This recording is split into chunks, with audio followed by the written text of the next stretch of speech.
doorashada madaxweynaha sagaalaad ee Soomaaliya oo ahayd tii labaad ee dalka ka dhacda kadib burburkii dawladda dhexe ee Soomaaliya waxa ay kulansatay dhacdooyin ballaaran oo ay kaga duwaneyd dhacdooyinkii siyaasadeed ee soo maray dalkan. doorashada waxyaabaha gaarka u ahaa waxaa ka mid ahaa in si isku mid ah bulshada Soomaaliyeed dal iyo dibadba ay u soo dhaweeyeen.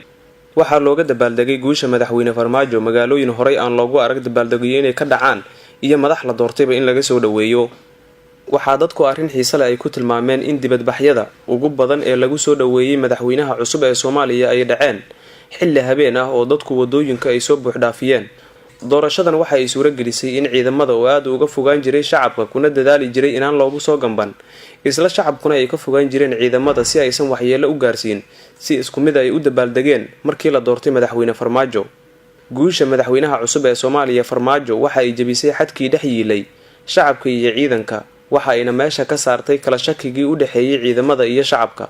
meelaha qaar waxaa lagu arkayay ciidan iyo dad shacab ah oo wada dabaaldegaya oo aan wax shakiya iyo kala cabsasho aysan jirin. waxyaabaha kale ee doorashadan sida gaarka ah loogu amaanay waxaa ka mid ahaa in laga mamnuucay qaadashada taleefanada caaqilka ah ee fududeyn kara musuqmaasuqa, taas oo si dadban ay u aaminsan yihiin in wax badan ay ka tari karto hufnaanta doorashadii dhacday 8 Febraayo. wadaniyada iyo abaabulka aqoon-yahanka ayaa la rumaysan yahay in kaalin lixaad leh ay ka qaadatay in doorashadan ay ku dhacdo si hufnaan leh oo uu ku soo baxay madaxweyne Maxamed Cabdullaahi Farmaajo. dadka ayaa si gaar ah ula hadlaya madaxweynaha cusub iyaga oo dhibaatada jirtana ka dalbanaya in wax badan uu ka qabto. Cali Aadan Muumin, Goobjoog TV, Muqdisho.